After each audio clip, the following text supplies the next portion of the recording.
사람은 태어나서 죽는 순간까지 계속해서 먹어야 됩니다. 우리의 생명을 위해서는 양식을 먹는데 하루에 3끼씩 꼬박꼬박 먹어야 됩니다. 어떨 때 귀찮을 때는 알약 하나만 딱 먹고 하루를 살 수 없을까? 근데 알약 하나 먹고 살면 위가 붙어버리고 내장이 병이 나 죽게 된답니다. 3끼 꼬박꼬박 먹을 필요 없이 아침에 3끼 그냥 한꺼번에 먹어버리면 좋겠는데 그러면 배가 터져 죽습니다. 그렇게 먹고도 또 몇 시간 지나면 또 배가 고픕니다. 그래서 아침, 점심, 저녁 꼭 먹어야 되고 매일매일 먹어야 된다라는 것입니다. 그런데 이 식욕이라는 것, 생존의 본능은 너무너무 처절합니다. 자기 부모가 돌아가셨음에도 불구하고 돌아서서 먹어요. 참 저는 그걸 보면서 상처를 받았어요. 근데 저도 부모님이 돌아가니까 하루는 못 먹겠더라고요. 이틀째가 되니까 밥이 넘어가더라고요.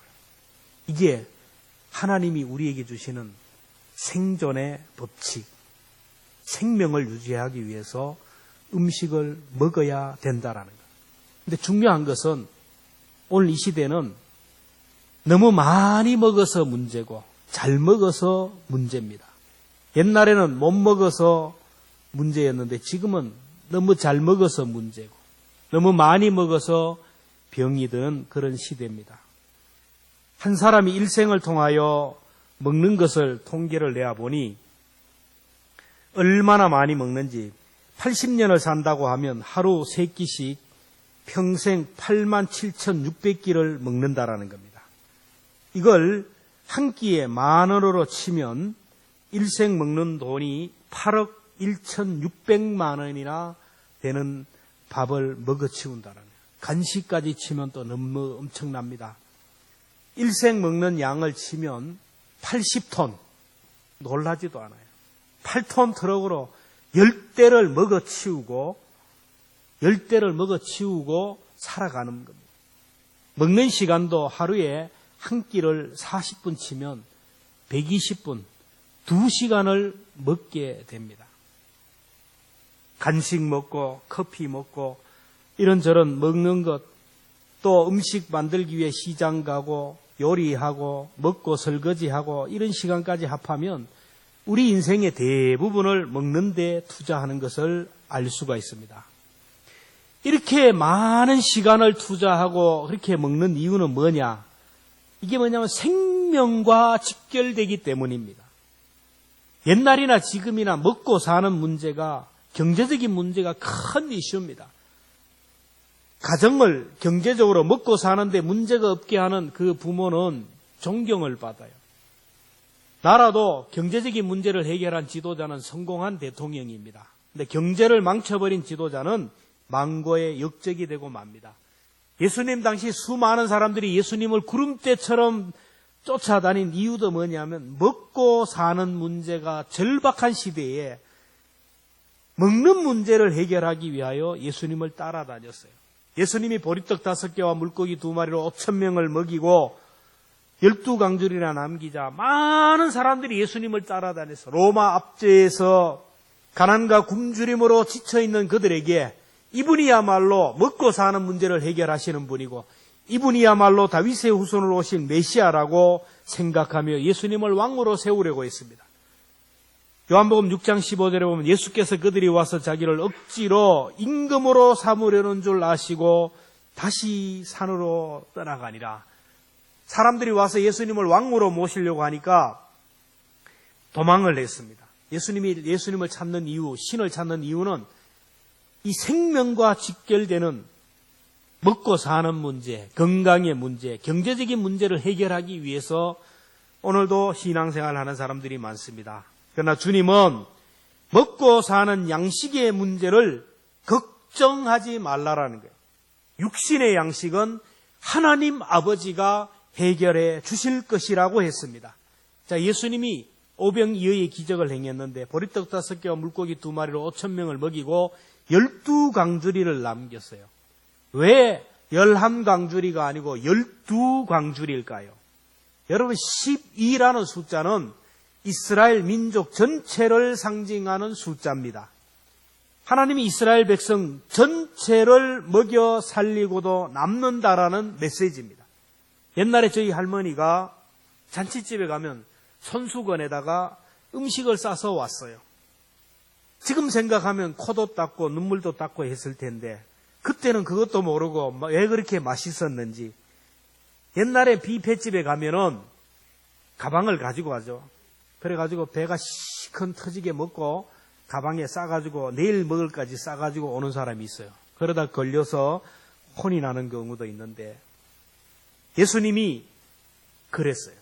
우리 교회에서도 정심에 음식을 나누고 남는 음식은 어떻게 합니까?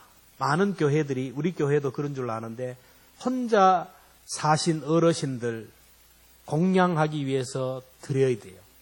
봉사하신 분들, 수고한 분들이 봉다리 싸서 가면 그걸 보는 성도들이 그거 얼마 된다고 시험이 들어요. 앞으로는 우리 교회도 그런 것들을 남겨서 어르신들을 하도록 하고 수고한 분들 싸서 가지 말기를 바랍니다. 그거 저한테 자꾸 얘기해요. 제가 그것까지 얘기할 수 없어요. 오늘 말씀하다 보니 생각이 나서 그래요. 자, 예수님이 12광주리를 남겼는데 12광주리 남기기 전에 예수님이 떡을 나눌 때 그 떡을 배가 터지게 먹었겠어요? 안 먹었겠어요? 먹었죠. 아침도 굶었는데 먹고 나서 그냥 갔겠습니까? 집에 있는 아들, 집에 있는 딸 내일 아침 먹을 것까지 쌌어요. 주머니에 다 집어넣었어요. 그리고 12광주리가 남았어요. 여러분, 이 말씀이 뭡니까? 주님은 오늘 먹을 양식, 내일 먹을 양식을 걱정하지 말라라는 거예요. 네 자녀와 우리 가족들, 이스라엘 전체를 먹여 살리는 전능하신 하나님이라는 것을 말씀하고 있습니다. 무엇을 먹을까? 무엇을 마실까? 무엇을 입을까? 지금은 먹고 사는 문제가 해결이 안 돼요. 지금은 쌀을 갖다 주면 뭐라 합니다. 동사무소에서 쌀을 갖다 주기 때문에 쌓여 있어요. 돈으로 달라고 하는 거예요. 지금은 먹고 마시고 이 문제가 아니고 어떻게 하면 잘 먹을까? 어떻게 하면 잘 입을까? 어떻게 하면 좋은 집에 살까? 여기에 매여가지고 올리는 불철주야 그것을 쫓아 나아가는 거예요. 주님은 말씀합니다. 이런 것들은 아버지가 알아서 공급할 일이니 걱정하지 말라.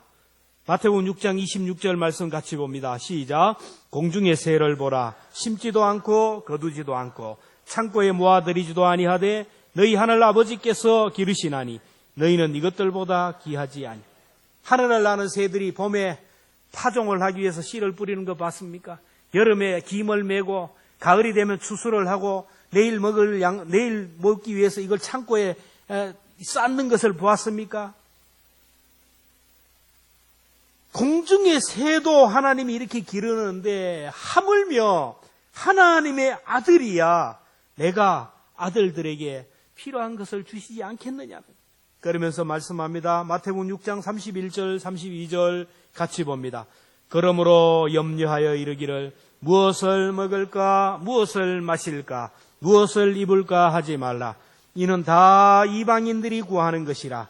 너희 하늘 아버지께서 이 모든 것이 너희에게 있어야 할 줄을 아시니라.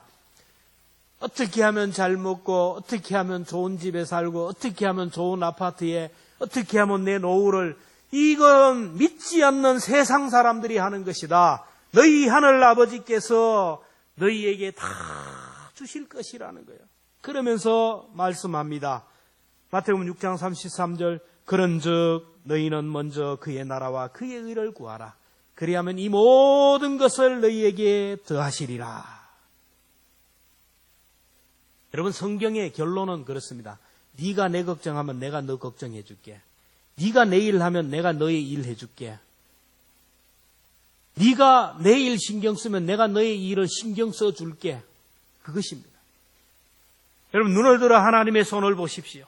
전능하신 하나님의 손, 천지를 창조하신 불가능을 가능케 하시는 그 하나님의 손, 하나님이 나를 위하여 하늘 문을 여시면 우리는 감당하지 못한 복을 받을 줄로 믿습니다. 아무리 애쓰고 아무리 수고하고 말씀을 어겨가면서 사명을 감당하지 못하면까지 아무리 뛰어다녀도 하나님이 하늘 문을 닫아버리면 우리 인생에 기근이 온다라는 거예요. 내 인생, 내 미래, 내 자녀, 내 노후, 죽고 사는 문제가 하나님의 손에 달렸음을 알고 우리가 해야 될 일은 뭡니까? 그의 나라와 그의 의를 구하라. 그리하면 이 모든 것을 너희에게 주시리라. 이 말씀을 꼭 새길 수 있기를 주님의 이름으로 축원합니다. 더 적극적으로 주님은 말씀합니다.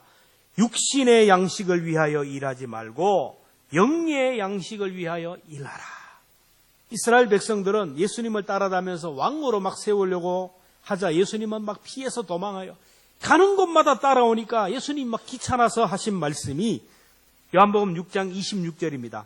너희들이 나를 찾는 이유는 표적을 본 까닭이 아니요 떡을 먹고 배부른 까닭이라. 예수님이 행하신 모든 일은 하나의 표적입니다. 천국을 이야기하고 영원히 사는 천국, 영원한 세계를 상징하는 표적이에요. 여러분, 표적이라는 거, 사인, 여러분 말이 알죠? 광성교회 앞에는 광성교회라는 팻말이 있어요. 이게 사인입니다. 그 사인은 곧 광성교회예요. 우리가 지금 대구를 가기 위해서는 이정표를 보면 어디로 간다는 걸 보면 그걸 보고 가면 대구에 가게 돼요. 예수님이 지금 보리떡 5개와 물고기 2마리로 5,000명을 먹이신 그 사건은 내가 온 인류를 영원히 살게 하시기 위하여 자기 몸을 십자가에서 찢어 죽는다라는 예수님의 십자가를 지금 말씀하는 거예요. 그런데 이 사람들은 이걸 모르고 뭐예요? 떡을 먹고 배불러서 온다. 사람들이 처음에는 병이 들면 교회에 옵니다. 주님이 병자를 고쳐주시기 때문에. 그래서 병을 고쳐요. 주님이 그 병을 고치는 것이 이유가 아니에요. 병을 고치면 불가능을 가능케 하시는 주님. 이제 그것 때문에 주님을 만나고 영원한 생명을 얻고 영원한 천국을 준비하며 살아가라고 하는 건데 이 병이 고치고 나니까 주님 앞에 안 나와요. 그러면 다리에 관절이 생깁니다. 그럼 또 나와서 관절 고쳐주세요. 그 다음에 신경통, 류마티스, 관절염 이런 사람은 죽을 때까지 몸 때문에 골골골골거리는 거예요. 중요한 것은 복음이라는 겁니다. 그래서 주님이 말씀합니다. 요한복음 6장 27절 썩을 양식을 위하여 일하지 말고 영생하도록 있는 양식을 위하여 하라. 이 양식은 인자가 너희에게 주리니 인자는 하나님 아버지 하나님께서 인치신 자니라. 썩어질 육신을 위한 양식을 구하지 않고 영원히 사는 생명의 양식을 구하라. 우리에게는 두 가지 생명이 있어요. 잘 들으세요. 하나는 우리 육신의 생명이 있어요. 이건 밥을 먹어야 됩니다. 죽을 때까지 밥을 못 먹으면 우리 육신이 죽어요. 이것을 비오스라 그럽니다. 또 하나는 보이지 않지만 영혼이 있어요. 영적인 생명이 있다라는 거예요. 이거는 영의 양식을 먹지 않으면 죽어요. 그래서 영적인 생명, 이 조에는 요한복음에 36번이나 기록되었는데 영원히 사는 생명입니다. 예수님이 주신 생명의 생명이에요. 우리들이 생명을 얻기 위해서 양식을 먹어야 되듯이 우리의 영혼이 살기 위해서는 생명의 양식을 먹어야 돼요. 우리가 아무리 좋은 음식을 먹어도 죽습니까? 삽니까? 죽어요? 아무리 좋은 것, 요즘은 너무 잘 먹으면 빨리 갑니다. 부자들이 적게 먹어요. 부자들, 여러분 요즘 부자들, 요즘 CEO들 세계 지금 아주 우리나라 엘리트급에 속하는 사람들 먹는 걸 보면 아주 고양이 먹처럼 먹어요. 아주 작게 먹어요. 오래 살라고. 그래도 죽어요. 아무리 좋은 음식을 먹어도 운동을 하고 해도 내 육신의 몸은 죽어요. 이게 죽어요. 그래서 이걸 장례라 합니다. 아무리 사랑하는 사람도 숨이 딱 떨어지면 어떻게 합니까? 119 불러요. 그래서 안동병원, 성소병원 어디 들어갑니까? 냉동실에 집어넣어버려요. 3일이면 화장 털어 가든지 가서 묻어버려요. 이게 장례입니다. 육신은 이렇게 죽지만은 그 영혼이, 영적인 생명이 없는 사람은 그 육신이 죽는과 동시에 그 영혼은 지옥에 떨어져서 영원히 고통을 당합니다. 이걸 성경은 둘째 사망이라. 그런데 내 영이 살아있는 사람, 오늘 이 자리에는 모든 분들 영혼이 살아있기를 주님의 이름으로 축원합니다. 보이지 않지만 영혼이 살았어요. 예수님이 주신 영혼, 영원히 천국에서 살 그 생명이 살아있는 사람은 내 육신이 죽지만은 이것이 70, 80 짧게 얼마나 멀지만 이 육신은 죽지만은 그 죽는 그 순간에 우리의 영은 부활의 몸을 입고 천국에서 주님과 함께 영원히 살게 돼. 이게 바로 영생입니다. 왜 예수님이 이 땅에 오시고 우리가 왜 예수를 믿어요? 바로 이것 때문에 그래요. 자, 우리를 영원히 살게 하는 우리의 생명에 영생을 주는 그분이 누구냐? 바로 예수 그리스도입니다. 그래서 예수님이 말씀합니다. 요한복음 14장 6절에 내가 곧 길이요 진리요 생명이다. 천국 가는 길이고 영원히 사는 생명이라는 거예요. 예수님을 통하지 않고는 하나님을 만날 수도 없고 예수님을 통하지 않고는 영생을 얻을 수가 없다라는 거예요. 결국 예수님 안에 하나님의 생명이 있고 예수님 안에 영원한 생명이 있어요. 요한일서 5장 12절에 보면 아들이 있는 자에게는 생명이 있고 하나님의 아들이 없는 자에게는 생명이 없느니라. 그 다음에 오늘 본문에 보면 48절에 보면 내가 곧 생명의 떡이니라. 나는 하늘로서 내려온 살아있는 떡이니 사람이 이 떡을 먹으면 영생하리라. 내가 줄 떡은 곧 세상의 생명을 위한 내 살이니라. 더 적극적으로 말합니다. 여러분 이해 안 되지만은 이 말씀 함께 읽어봅니다. 시작. 인자의 살을 먹지 아니하고 인자의 피를 마시지 아니하면 너희 속에 생명이 없느니라. 내 살을 먹고 내 피를 마시는 자는 영생을 가졌고 마지막 날에 내가 그를 다시 살리리니 내 살은 참된 양식이요 내 피는 참된 음료로다. 이 말씀을 이해를 못하면 초대교회 헤롯처럼 됩니다. 초대교회 많은 사람들이 예수 믿는 사람 박해하고 죽인 이유는 뭐냐면 이 말씀을 하는 걸 보고 예수 믿는 사람들은 사람 잡아먹더라. 예수 믿는 사람들은 남모르게 몰려서 사람 고기 뜯어먹고 그 피를 마신다. 아주 예수 믿는 사람들은 사람 먹는 식인종이다. 그래서 헛소문을 붙여가지고 얼마나 많은 사람들을 죽였는지 몰라요. 예수님이 이 말씀을 하니까 52절에 보면 유대인들도 예수님을 식인종이라고 오해를 했어요. 오늘날 주님의 몸과 피를 기념하는 성찬에 참여하는 분들 중에서도 이 의미를 모르고 참석하는 분들이 의외로 많다라는 거예요. 자, 그러면 예수님의 살을 먹고 예수님의 피를 마신다는 의미가 무엇일까요? 예수님의 살을 먹고 예수님의 피를 마신다라는 것은 예수님과 내가 연합되었다는 거예요. 하나가 되었다는 거예요. 중요한 말이에요. 그럼 마피아 조직에 들어가면 패밀리 의식이 있는데 그러면 자기 모든 그 마피아 조직들이 손을 비워서 피를 다 흘립니다. 그리고 거기에다 술을 타서 돌아가면서 먹어요. 이제는 우리는 한 가족이다. 패밀리다. 피로 세운 언약이다. 그래서 살아도 같이 살고 죽어도 같이 죽는다. 보스의 말에 100% 순종한다. 그리고 배신자는 죽음을 당한다. 하나라는 거예요. 이 마피아 조직이 성경에서 배워서 피 언약을 세웠는데 우리가 예수님의 살과 피를 먹는다라는 것은 예수님과 내가 연합이 되었다라는 거예요. 십자가는 죄인들이 달려 죽는 성틀입니다. 저 십자가를 바라볼 때 여러분 십자가가 뭐냐면 사형틀이에요. 사형틀. 우리나라는 사형틀이 사용하는 방법이 여러 가지만 유대인들은 사람 죽이는 방법이 중에 하나가 사형틀이에요. 가장 잔인한 거예요. 사람을 죄인들, 극악무도한 죄인들을 달아서 죽을 때까지 달아놔요. 여러분, 죽을 때까지 달아놓는다라는 것은 너무너무 고통스러워요. 그래서 죄인은 그 십자가에서 너무너무 고통스럽게 죽는데 저 사람들에게 은혜를 베푸는 것은 빨리 죽여주는 거예요. 그래서 그 가족들이 그 형리들에게 뇌물을 주면서 빨리 죽여달라고 하는 거예요.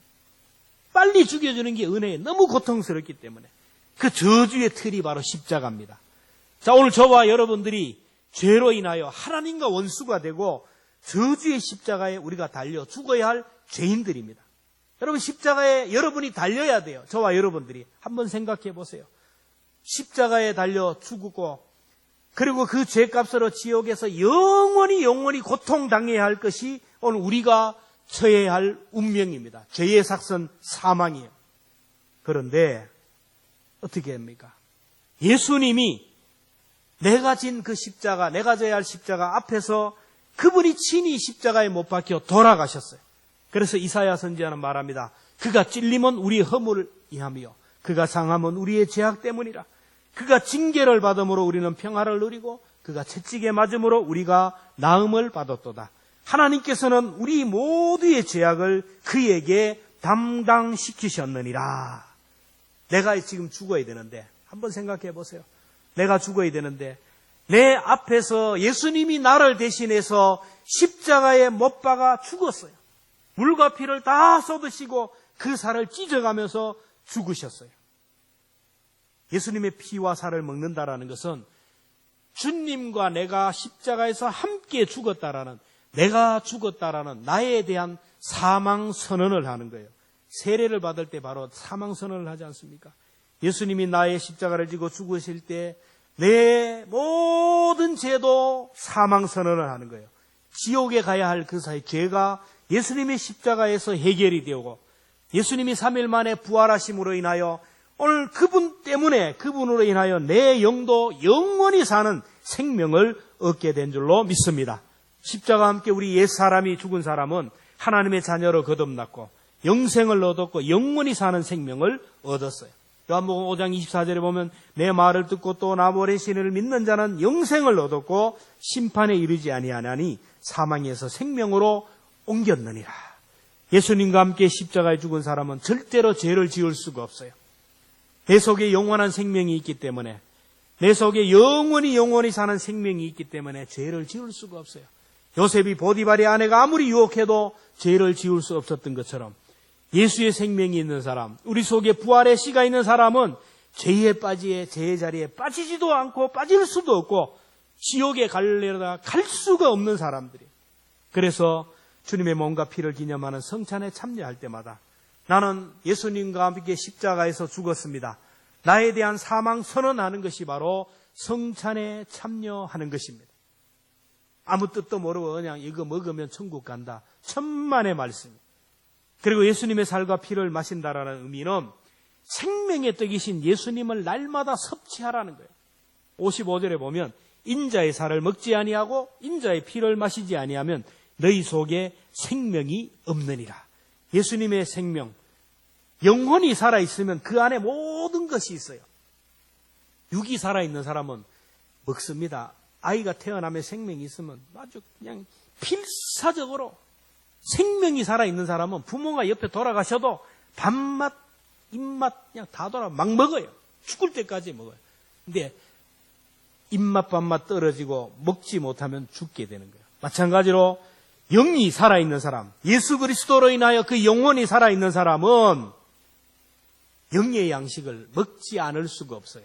교회 오지 않을 수가 없어요. 예배 드리지 않을 수가 없어요. 영이 살아있는 사람, 예배 나오지 않는 사람은 영이 살아있다고 할 수 없어요. 성경 읽지 않고 하나님 말씀 듣지 않는 사람은 영이 살아있다고 할 수 없어요. 살아있는 사람은 먹게 된다는 거예요. 예수의 영이, 예수의 생명이 내 속에 있기 때문에, 영원히 사는 생명이 있기 때문에 죽음이 안 두려워요. 이런 사람은 이 세상 살아가면서 늘 평안을 누립니다. 예수의 생명이 내 속에 있기 때문에 그 생명 속에 풍성한 삶의 지혜가 있어요. 삶의 기쁨과 보람이 넘치고 하루하루가 행복합니다. 생명의 주님과 연합한 사람만이 느낄 수 있는 영적인 기쁨입니다. 여러분, 밥은 먹으라는 것입니까? 감상하고 묵상하라는 것입니까? 아무리 좋은 밥이 있어도 밥이 아니고 갈비고 참 맛있게 생겼다. 이게 영양분이 얼마고 칼로리가 얼마고 아무리 공부해도 소용이 없어요.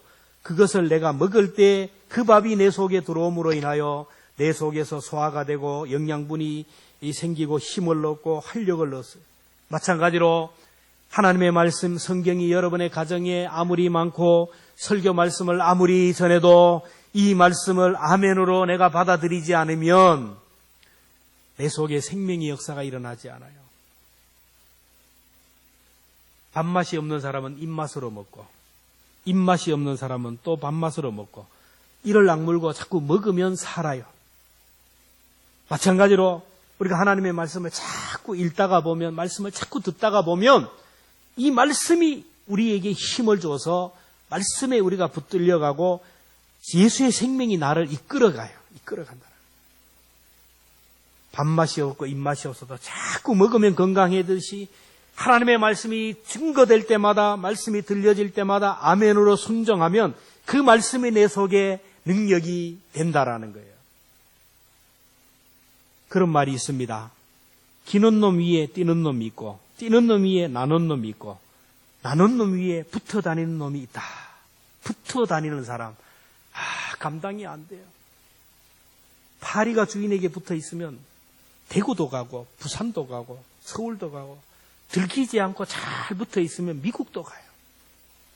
오늘 우리가 예수님에게 딱 연합해 붙어 있으면 오늘 우리는 천국에 들어갈 줄로 믿습니다. 또 이런 말이 있어요. 세상에 머리 좋고 똑똑한 사람 감당하지 못한다. 머리 빨리 돌아가고 공부 많이 하는 사람 못 따라가요. 근데 머리 좋고 똑똑한 사람도 감당하지 못하는 사람은 운이 따르는 사람이에요. 뭘 해도 운이 달라요. 넘어져도 돈방석에 넘어지고, 로또를 샀다 하면 막 붙어버리고, 그 사람은 뭘 해도 잘 되는, 운이 따라오는 사람 감당이 안 되는 거예요. 근데 아무리 머리 좋고 운이 좋은 사람도 감당하지 못하는 사람은 하나님의 은혜가 있는 사람인 줄로 믿습니다. 우리 성도들을 보고 많은 사람들을 보면, 하나님의 은혜가 있는 사람이 있어요. 은혜가 있는 사람. 주님께 연합이 탁 되고 주님과 함께함으로 인하여 주님의 은혜가 있는 사람이 있어요. 하나님과 함께하는, 주님과 연합하는 성찬식은 다시 한번 주님과 연합하기를 다짐하고 결단하는 시간입니다. 그 주님과 연합할 때 그 사람은 세상이 감당하지 못하는 사람이 돼요. 생명의 양식 아무것도 아닌 것 같지만 이 생명의 양식을 먹으면 세상이 감당하지 못하는 사람이 돼요. 떨어지는 사과를 보면서 만류 인력의 법칙을 발견했던 그 유명한 물리학자 아이작 뉴턴은 그가 태어나기 전에 아버지가 사망하고 미숙아로 태어났어요. 그래서 다른 사람 손에서 자랐는데 그의 외모는 서양 사람으로서는 150cm 난장이에요. 피부도 외모도 사람들에게 손가락질을 당하는, 일생 결혼하지 않고 평생 독신으로 살았어요. 그는 사람들에게 나는 벌레만도 못하다 라고 늘 생각했던 사람입니다. 그러나 그가 예수님을 만남으로 인하여, 영혼이 구원받음으로 인하여 그 영이 날마다 영의 양식을 통하여 세상이 감당하지 못하는 사람이 되었어요. 그가 즐겨 부르는 찬송이 뭐냐면은, 웬일인가 날 위하여 주 돌아가셨나, 이 벌레만 못한 사람 주님이 나를 구원해 주셨다는 이 찬송이었습니다.